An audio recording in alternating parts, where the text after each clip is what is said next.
నమస్కారం. Today Telangana news కి స్వాగతం. నా పేరు స్వాతి. పద్మశాలి సమాజానికి రాజకీయ ప్రాధాన్యత కల్పించాలని నేతలు డిమాండ్ చేస్తున్నారు. కరీంనగర్ లో నిర్వహించిన పద్మశాలి ప్రజాప్రతినిధుల ఆత్మీయ సమ్మేళనంలో ఈ అంశం ప్రధానంగా వినిపించింది.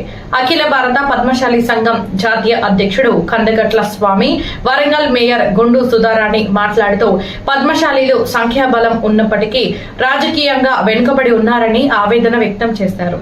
చట్టసభల్లో సరైన ప్రాధాన్యం లేకపోవడంతో సమాజానికి నష్టం జరుగుతుందని, కొన్ని వర్గాలు పద్మశాలీలను అణగదొక్కుతున్నాయని విమర్శించారు. బీసీ రిజర్వేషన్లు అమలు చేస్తే రాజకీయ అవకాశాలు పెరుగుతాయని తెలిపారు. రాబోయే పార్లమెంట్, అసెంబ్లీ ఎన్నికల్లో స్థానాల పెంపు అవకాశాన్ని పద్మశాలీలు సద్వినియోగం చేసుకోవాలని పిలుపునిచ్చారు. అలాగే పద్మశాలి కార్పొరేషన్ చైర్మన్ ను వెంటనే నియమించాలని ప్రభుత్వాన్ని డిమాండ్ చేశారు. ఈ కార్యక్రమంలో గెలుపొందిన ప్రజాప్రతినిధులను ఘనంగా సత్కరించారు.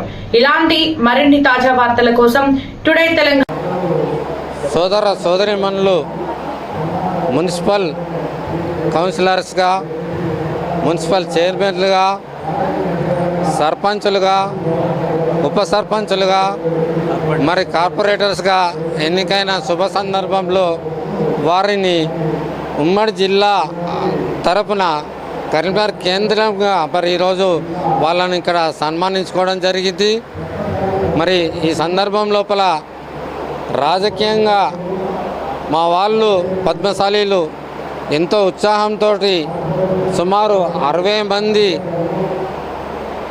ప్రజాప్రతినిధులుగా ఎన్నికైన సందర్భంలో మరి మేము వాళ్ళందరినీ కూడా ఇక్కడ సమావేశం ఏర్పాటు చేసి ఘనంగా సన్మానించుకోవడం జరిగింది. ఈ సందర్భం లోపల మేము గెలిచిన వాళ్ళందరికీ కూడా హృదయపూర్వక శుభాకాంక్షలు తెలియజేసుకుంటున్నాము. ఈరోజు ముఖ్య అతిథులుగా అఖిల భారత పద్మశాలి సంఘం అధ్యక్షులు కందగట్ల స్వామి గారు, వరంగల్ కార్పొరేషన్ చైర్పర్సన్ శ్రీమతి గుండు సుధారాణి గారు, మరి తెలంగాణ ప్రాంత పద్మశాలి సంఘం ప్రధాన కార్యదర్శి మాచర్ల రామచంద్రరావు గారు, అఖిల భారత పద్మశాలి సంఘం రాజకీయ విభాగం అధ్యక్షులు బోర్ల శివశంకర్, మరి ప్రధాన కార్యదర్శి శ్రీమతి డాక్టర్ సమిత గారు ఈరోజు ఇక్కడికి విచ్చేసిన సందర్భం లోపల మరి వారందరూ కూడా నేను హృదయపూర్వక ధన్యవాదాలు తెలియజేసుకుంటున్నా. నా పేరు మెతుకు సత్యం, కరీంనగర్ జిల్లా పద్మశాలి సంఘం అధ్యక్షుడు.